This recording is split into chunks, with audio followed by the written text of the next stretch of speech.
Sri Lanka's most powerful news brand.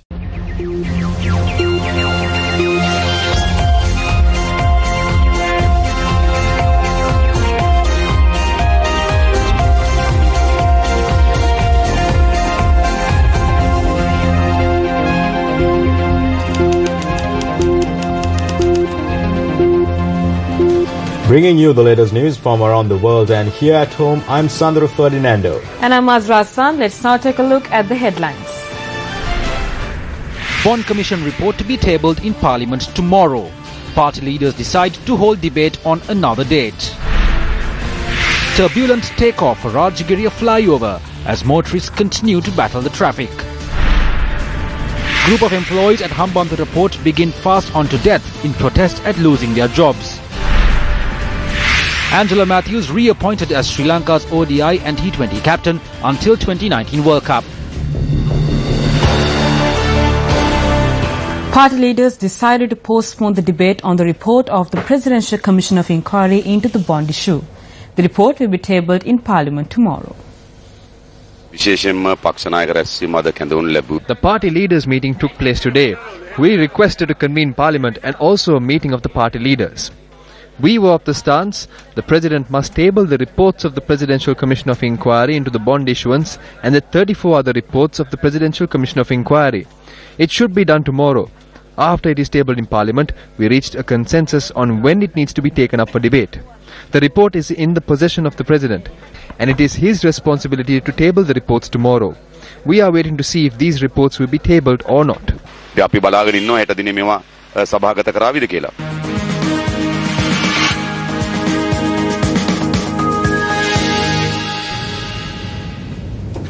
Good evening to you. I'm joining you from the noisy newsroom here to tell you of our developing story for this evening. A flyover was constructed in the Rajagiriya region. The main objective of this flyover was to reduce the traffic in the area. Will the Rajagiriya flyover be able to live up to the expectations? Newsfirst took a team and went there last night. We went there today as well to have a look at what's going on. This is what we found out. This was the situation near the Rajagiriya flyover last night and this morning, mainly during the rush hour. This is how vehicular movement was witnessed from a high-rise in Rajagiriya. වෙනසක් නැහැ නේ තිබුණ විදියමයි නේ තාම මේ තියෙන block එක විදියට බලලා මේකල මෙන්න මොකක් හරි සැලසුමක් ගේන්න පුළුවන් නේ ඉස්සරහට වෙනදට වැඩිය වැඩි වගේ බ්ලොක් එක වැඩි බ්ලොක් එක මට පේන දිනට වඩා වැඩි ඊයේ නම් යන්නම් බෑ අදත් තාම නම් ඒ වගේම තමයි මට නම් පේන්නේ. Though the flyover was declared open yesterday, when we visited Rajagiriya today, this is what was evident. Construction on this flyover is yet to be completed.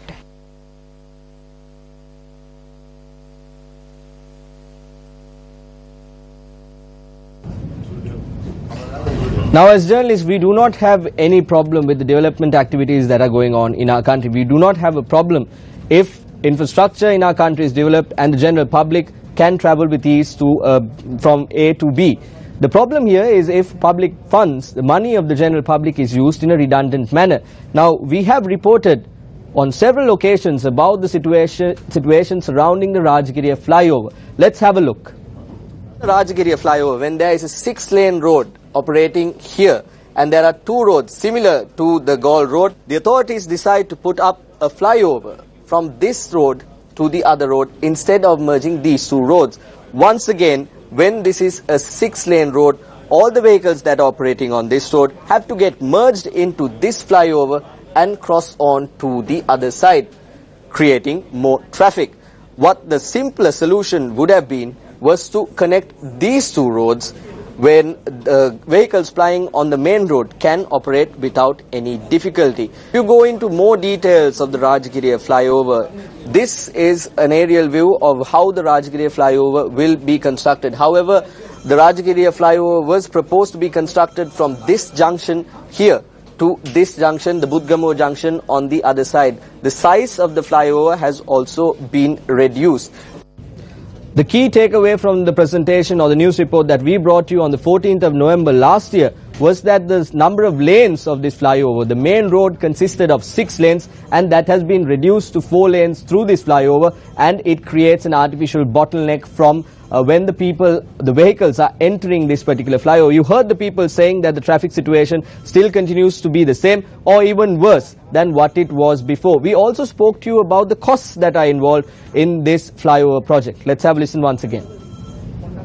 I'd like to talk about the cost of this flyover for a second. As was mentioned earlier, it's about half a kilometer, just over half a kilometer actually, 533 meters. That 533 meters cost 4.5 billion rupees. If you break that down, if you divide it, that's an average cost of about 8.44 million rupees per meter. Value for money? Does it achieve its intended purpose? Will this flyover truly ease traffic congestion in the Rajagiriya area? Will the Rajagiriya flyover achieve its purpose was the question that we asked on the 14th of November and even on the 21st of December.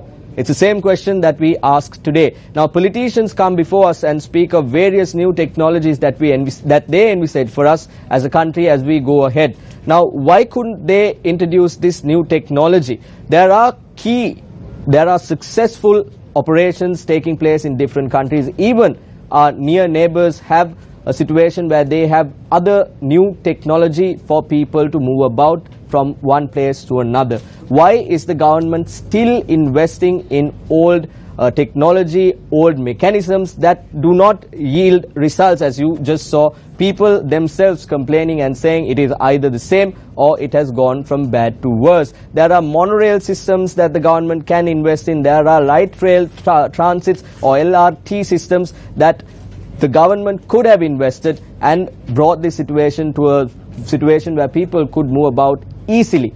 Now, when you go ahead, has the Rajagiriya flyover been able to sort the traffic issues surrounding Rajagiriya? Didn't the people, professionals, come forward and say, no, this is just going to move the traffic from this location to the other?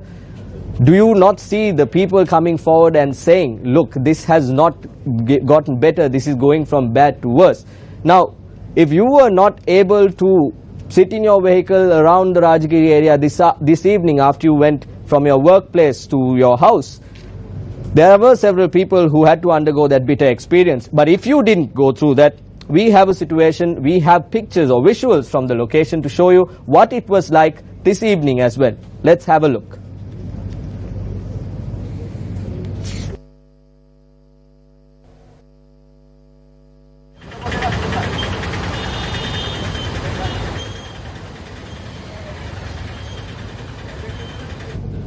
Bumper to bumper block there. We hope that the situation will get better soon, but with the government taking decisions like this, we do not see our country moving forward. We'll have to be remaining in the same place like we did there. I'm hoping Sandru didn't have to go through the same road this evening. Sandru, it's back to you.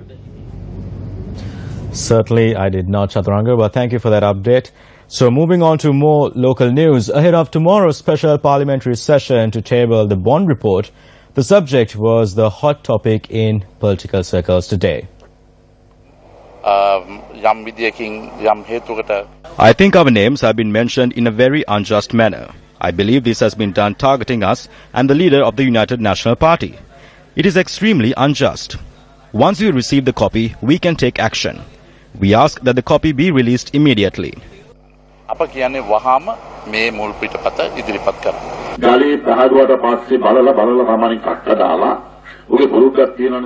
When the cat defecates on bare stone, it covers its feces with sand as a habit.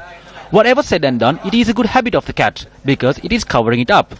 But little does it know that there is no sand on the stone to cover its feces. So its feces gets on its entire body and smells really bad. This is exactly what has happened to Prime Minister Ranil Wickremesinghe as well.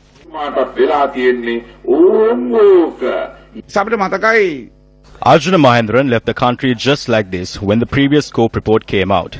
At the time, Ranil Wickremesinghe said that Mahendran left the country to attend a wedding and that he was informed as well.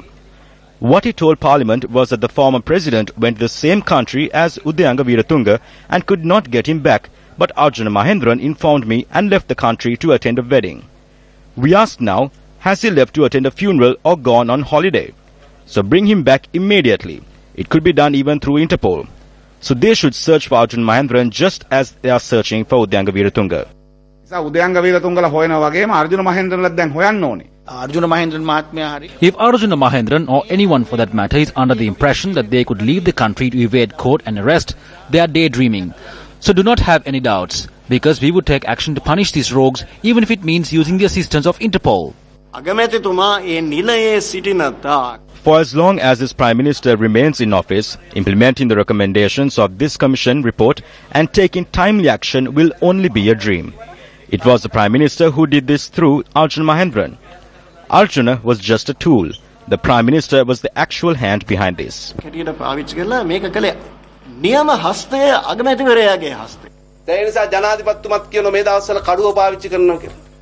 The President says he would use his sword.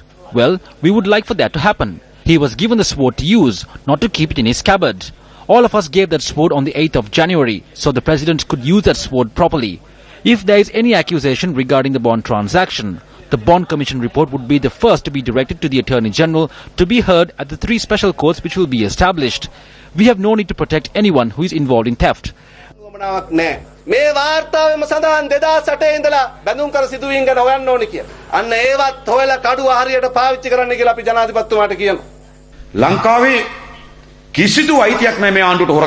This report states as well that all bond transactions since 2008 should be investigated. We ask the President to look into these transactions as well and use his sword. The news director of a private television operating from Jaffna had come under attack at the office of the institution. Velayudam Dayanidhi, also known as Daya Master, who serves as news director of this institution, once served as a media spokesperson for the LTTE. The incident was recorded on CCTV cameras installed at the premises. Police arrested a 53-year-old man from Jaffna over the attack. He was remanded after being produced in court.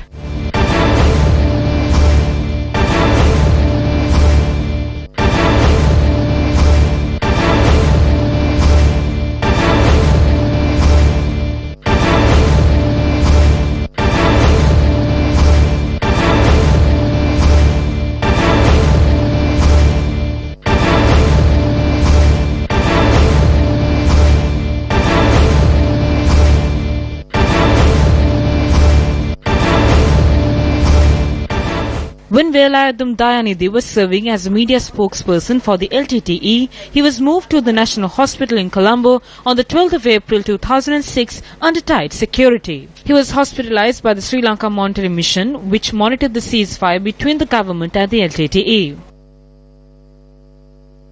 On the 11th of November 2009, Daya Master defected from LTTE controlled area and moved into the area controlled by the military. Thereafter, the Attorney General filed cases against Daya Master under the Prevention of Terrorism Act. On the 6th of September 2016, Daya Master, who was remanded following a case filed at the Vaunia High Court, was released on bail. Court also banned him from travelling overseas. When an election is around the corner or when a key piece of legislation is to be passed in Parliament, we always hear of a no-confidence motion. Now, the joint opposition has come forward today and said that they are going to file a no-confidence motion against the Prime Minister of our country.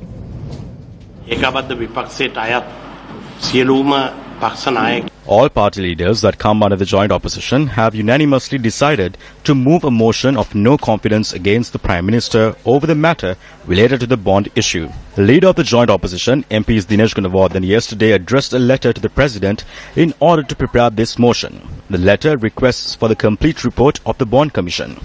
Based on that, we will prepare the motion of no confidence against the Prime Minister. The no-confidence motion has become a common phrase used by politicians nowadays. We know that the so-called joint opposition has, in previous instances, come forward and said that they will move motions of no confidence against key individuals in the government. We have not seen it happening somehow. Now, we saw that the joint opposition coming forward and making various statements before the media to the general public to say, we will do this. But when it came to actually realizing that statement, it ended up being a mere statement at the end of the day. We saw the joint opposition coming forward and saying they will move a no confidence motion against then Minister Ravi Karunanayake. But what happened at the end, you and I, general public of this country know what happened, and they know that the motion of no confidence did not go ahead, and we know what happened at the end. Now, key figures in the joint opposition, the so-called joint opposition, were sometimes not present in Parliament when key pieces of legislation was being discussed. The joint opposition came forward in the recent past, came forward and said, we will stand against this particular act, we will stand against this particular rule being passed in Parliament. But when it comes to actually doing that, when it comes to actually making a noise inside Parliament to say this is our statement and this is our stance, has the joint opposition been able to do that? That is up to the general public to decide. Now, take a look at the 2018 budget. There were 155 votes cast for in favor, and there were 56 votes cast against the 2018 budget. What did the joint opposition come out and say to the general public? They said, no, we are not going to stand with the government. The main problem we have is the SLFP, UNP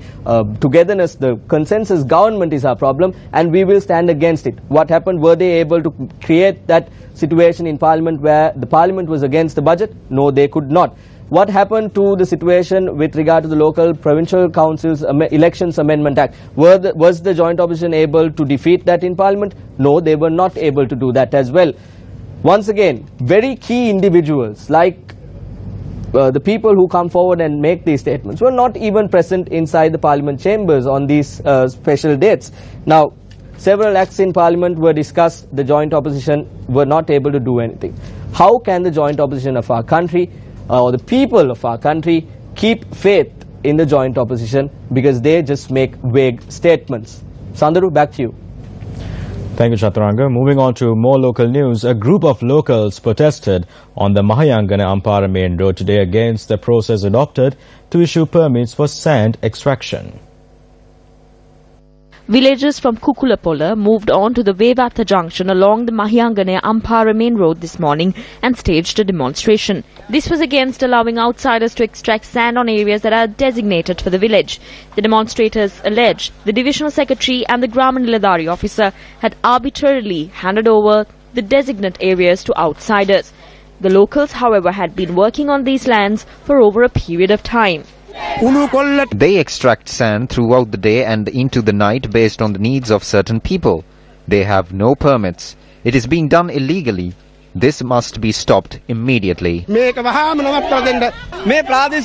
is the divisional secretary and the Gram Niladhari officer who are destroying the resources of the village. Why are they doing this to us? We solely depend on this. Don't take this away from us. Illegal permits have been issued to mine for sand inside the forest reserve. Vehicular transport along the road was stalled for more than 3 hours as a result of the demonstration. Thereafter, a few demonstrators were awarded an opportunity to meet with the divisional secretary for a discussion. The group dispersed after the divisional secretary gave a written assurance he would take measures to resolve the matter. 10 employees at the Hambantota port who were terminated from their service launched a fast unto death today. 438 employees at the Hambantota port were relieved of their services after the port was formally handed over to a Chinese company. These employees and their parents have been voicing their objection over the move for the past 50 days. This morning, 10 of these employees launched a fast unto death from a Satyagraha campaign at a makeshift tent erected close to the main entrance of the port. A part to find solutions is needed, and that is what we are doing, if it's life or death. We are employees who contributed a lot to the country's national economy. They have no moral right to just disregard us and swat us away. We have no way of repaying our debts, so please give us a solution. If not, we will stay here until death. 438 employees at this harbour have been thrown out because of a policy decision of the government. We have not been given a single solution at all. We kindly urge His Excellency the President to please recruit these 438 employees who are the young strength and future of this country into the Ports Authority. The Gum at the Gamen Gamata Vavin Vavata program is a journey of discovery to find the wonders of Sri Lanka's ancient hydraulic civilization. On day 4 of the second phase of this initiative, 3 Vavas in the Belan Kandavala Elanga located in the Palugasvava Divisional Secretariat were inspected.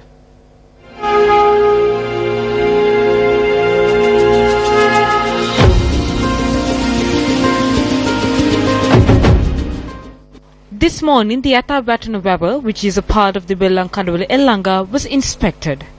Thereafter, the 529 Tulana via Ulpata Weber was inspected as a part of the initiative. A stone Buddha statue at which religious items were placed is currently in a very dilapidated state.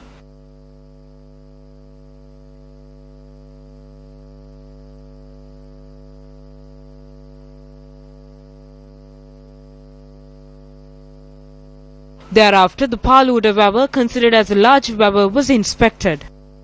As you can see, we are currently in a forest, but you might find it hard to believe, but this is really a weber. This is known as Paluda weber, or it was at least, it was a weber. It's no longer being used for irrigation. As you can obviously see, there is no water here. The bund of this weber has broken away. Now, the farmers in this area allege that they brought this to the attention of the authorities, but the authorities have turned a blind eye on the matter, and as a result, now this area has turned into a forest. This is Paluda weber. We will be journeying to where the bund of this weber had broken off. Thereafter, our team made an effort to locate a spring called the Puswal Ulpata. There are many springs inside this dense forest, and the team moved to border the Mathali district in search of this particular spring.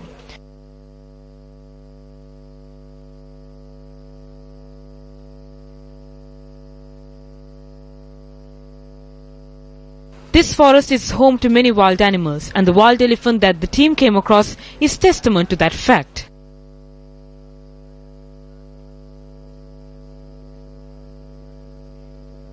The government of Wavimbato program will focus on the Kalawavul Pata and the Simbalagas Weber, which also come under the Bellankadula Elanga system tomorrow. Following every day's field visit, the team engaged in a discussion with the local farmers and complete the survey documents. The discussions moved late into the night yesterday.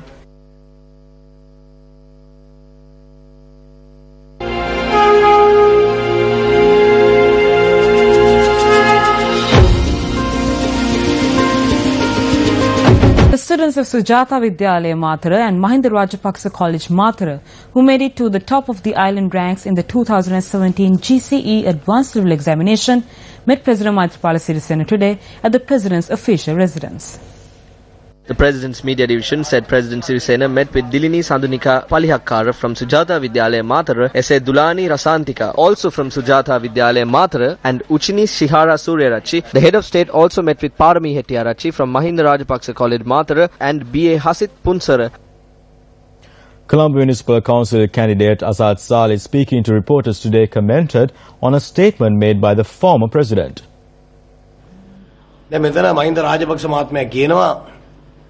Mahinda Rajapaksa says the Rajagiri flyover and the Moragahakanda project were planned during his administration. Yes, that is true, because it will benefit Maithripala Sirisena. They tried to prevent the Moragahakanda project from going ahead.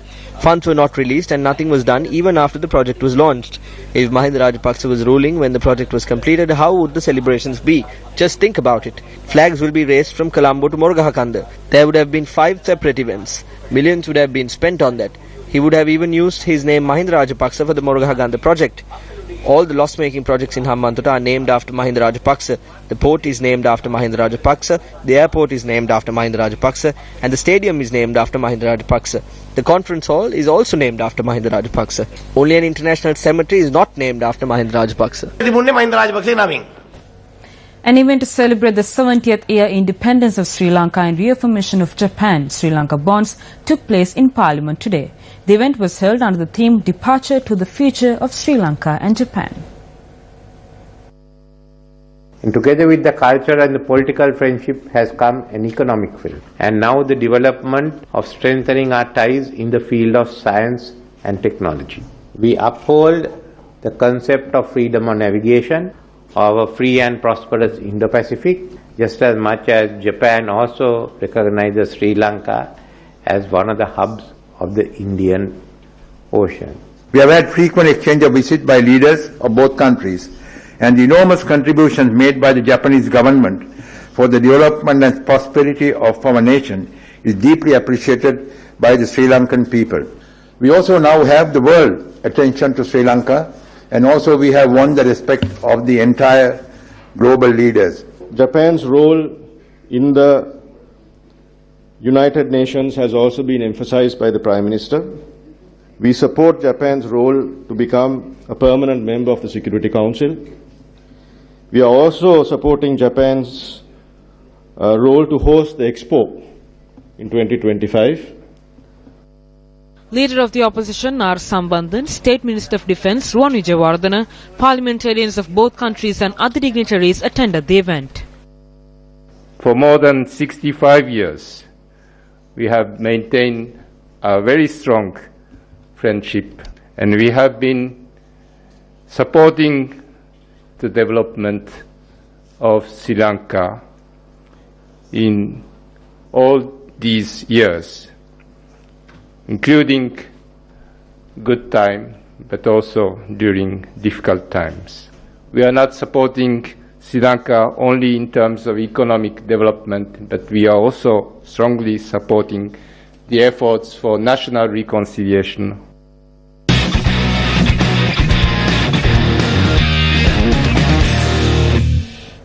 Angelo Matthews said he accepted the role of captaincy again, considering the need of the team and the country. Matthews was speaking at a media briefing in Colombo today after being reappointed as Sri Lanka's ODI and T20 captain. The press conference was attended by the chairman of the selection committee, head coach of the Sri Lankan cricket team and players. After careful thought, I decided to request Angelo to reconsider taking up the role of captaincy as a national service to the country.